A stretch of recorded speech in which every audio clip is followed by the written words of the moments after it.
And talking about your life, would you like to mention some of the biggest risks that you've taken in your life, but how they've ended up, bringing in rewardful, outcomes out of it?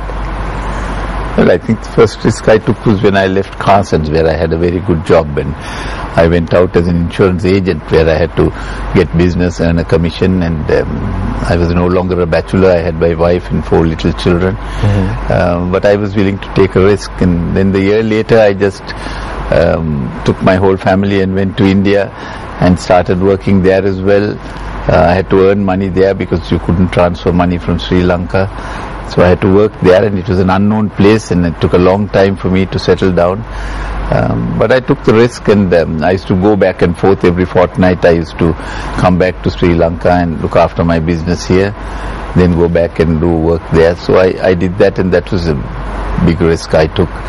But I didn't do too badly. Then again I took a risk. I set up a principal agency called Protection and Indemnity, and I had a staff of about 15 or 20 when I started. I was fortunate enough because it became the number 2 or number 3 principal agent. So those were some of the risks I took from time to time, and then of course I took a very big risk when I set up Janashakti Life.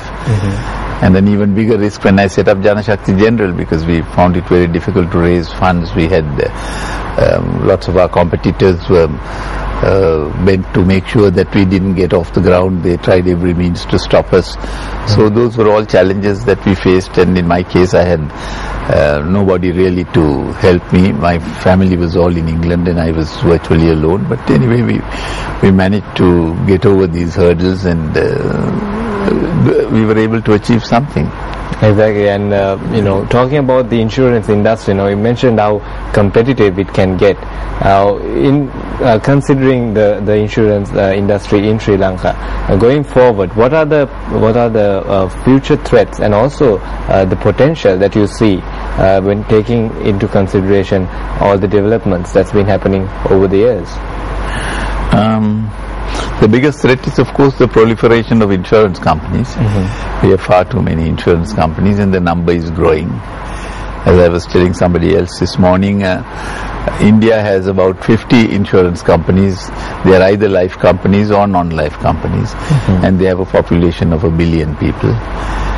We have about 20 companies, and if they all split, we will have over 30, and we have a population of 20 million.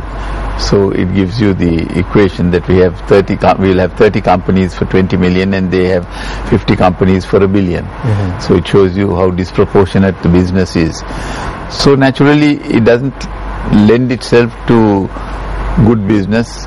So small companies have to work hard and resort to methods which they would normally not resort to get business, but they cannot otherwise exist. So it makes life very difficult for them. And also your insights or your thoughts on the current generation of people who are coming into the corporate workforce. Of course, it was a lot different when you started off, but what are some of the advice that they can take from you in terms of starting off and getting into the corporate workforce? Well, the main thing is they must pass their exams, get to know their business. And I think that nowadays people have a tendency to jump from one job to another. I don't know whether that is the best thing to do. Maybe this is the modern way of advancing your career, unlike in the old days where you started off in the same company and rose up the ranks. But whatever you do, whether you stay on in your job or not, I think you must get to know the job you do extremely well. You must be proficient in what you do. You must try and do professional exams, and you must keep pace with the changes.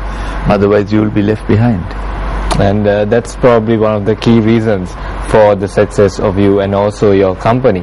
Now, just a personal question. Now, even at this age, you're keeping very fit. How would you describe a typical day in your life?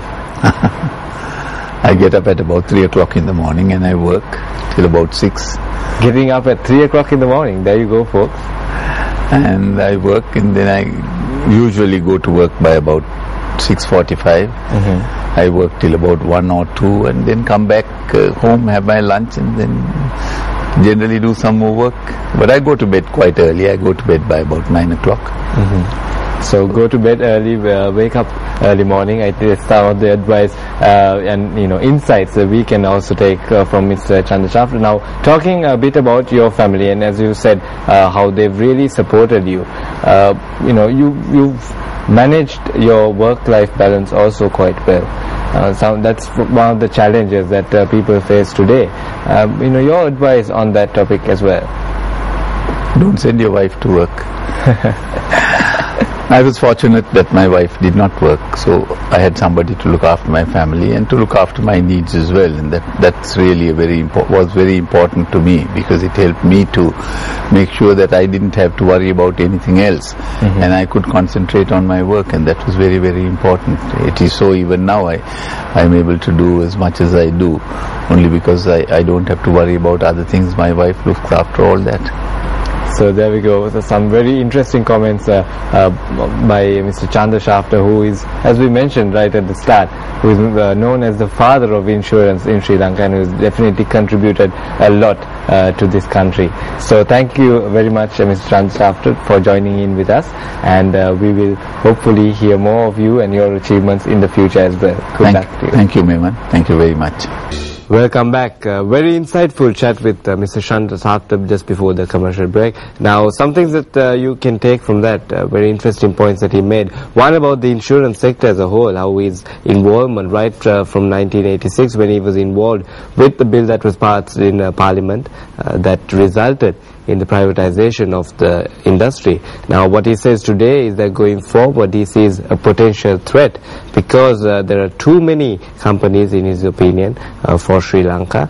And also some of the other aspects of his discussion was focused more on his life and how to have this work-life balance, something that obviously, as we mentioned earlier on, that is seen as a challenge for people today. But good, very insightful, interesting things that we learned from that interview as well.